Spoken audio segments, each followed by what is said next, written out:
All right, ladies and gentlemen, we're back with the Dt466 Kodiak conversion here. Here we are. As you see, we have a C8500 hood, fenders, and bumper on this truck right now.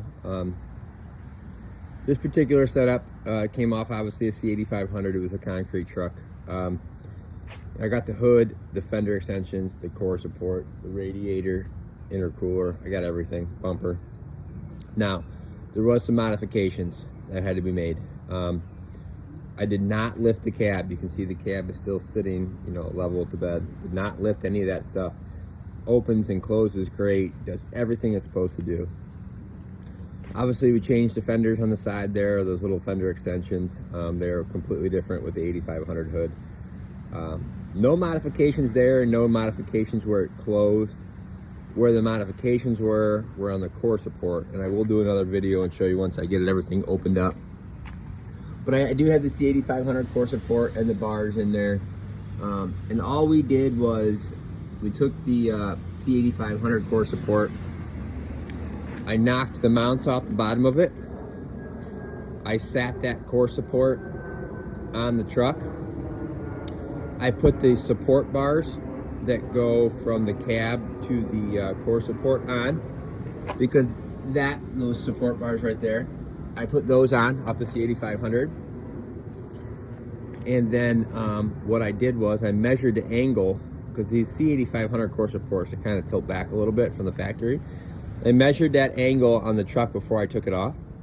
So when I put it on this truck, put the bars on it, measured from the cab and got the angle, I knew that put the core support right where I wanted it. So then at that point in time, all I did is I came in and I just made 2 new factory mounts right there, welded them to the bottom of the core support, and then I put them right there on the factory Kodiak 4500 cross member that runs left to right. That way I didn't have to modify anything on the truck frame. I didn't have to do anything there. I just, like I said, lobbed the mounts off the bottom of the C8500 core support, put it where it needed to be. Before I made mounts, I actually just drilled and I ran a bolt down through the core support to the frame, opened and closed the hood, made sure everything was where it needed to be. Then once I did that, I just came in, I made 2 new mounts real nice, and really it worked out really nice. Hood open and closes really nice. Bumper's gonna go get sandblasted and powder coated. Obviously we're gonna paint the hood and the fenders white here in the next week or so. I did order some caps for the door mirrors, and we're gonna run the mirrors that go on the fender extensions. They were on this truck, they were in nice shape. They had the parking light in them. When at first I didn't love these 75 and 8500 hoods because they were so tall, but I really do think on this truck it makes it look good. I like it. And also the hood was in really nice shape. The only damage on this hood is down in this corner right there, and that was from when we brought it home. We had it sitting in our dump trailer, and unfortunately it messed up that corner, but the rest of the hood is in really good shape. Never had any body work done on it. So that's where we're at with that. We're gonna get that bumper over to the powder coat, start doing some body work on that stuff. The reason why the truck's sitting outside right now is we got all that stuff fitted, and now it's time to weld up our front motor mounts onto the frame, and we're also gonna weld a couple holes shut on the frame and grind everything and make it nice from the old Cummins mounts and just some stuff that we don't need anymore. So I don't do any welding and grinding inside the garage this time of year just because of all the boats that are in there. So that's why she's sitting outside. So we're gonna go ahead and do that today because it's gonna be a nice day outside. That's where we're at with the actual truck itself. The motor, we did make a little bit of progress on the motor, which we can run in and look at real quick. Obviously, you can see the garage is full of large boats. That's why she's not sitting in here right now.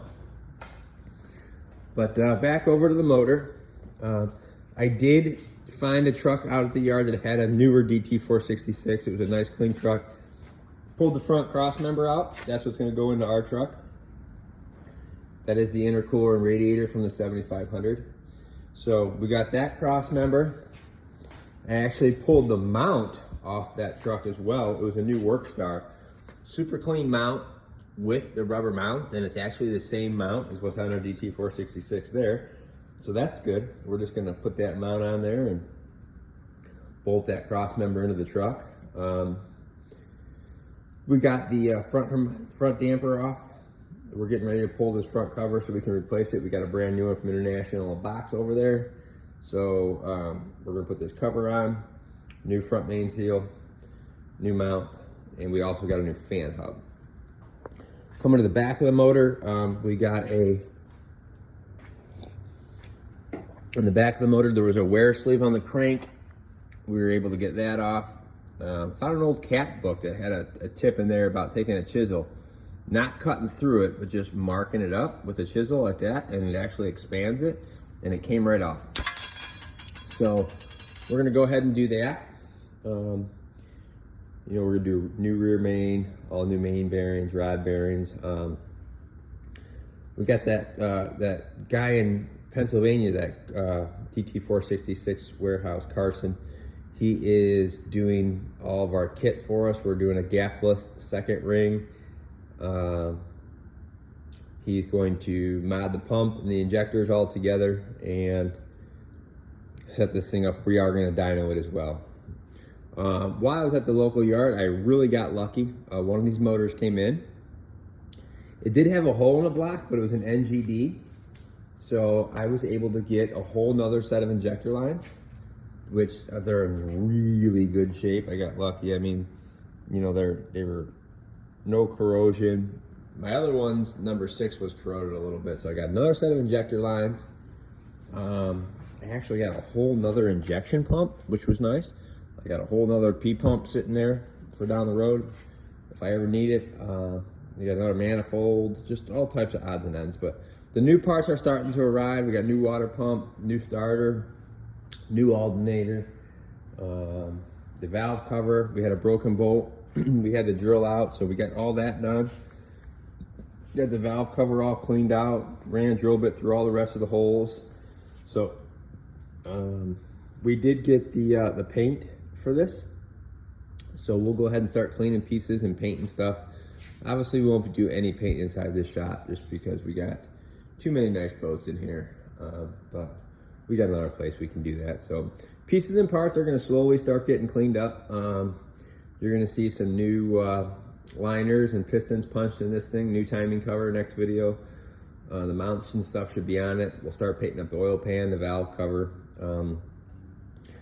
Once the welding is done on the outside of that truck, which will be hopefully today, next week this 38 Top Gun will be out of here and the truck will be back in the shop. So the next video I can go into depth a little bit more about the hood conversion, what we had to do to make that hood conversion work. I can actually show you on the frame, and then hopefully we'll be setting this motor back in here pretty soon. So and I'm hoping to have the truck running end of November on the road, because it's gotta go to Missouri. It's got quite a bit of places it has to be. So that's where we're at. We are going to shoot for the somewhere between the 350 and 400 horsepower mark, talking to the guy who actually makes these motors make noise and tune them and everything. So we're hoping that that's where we're gonna be. I'll have the dyno sheets and I'll have all the videos and stuff for that. So we'll get back with you. Just wanted to give you a quick update on the hood update, and we'll keep on trucking.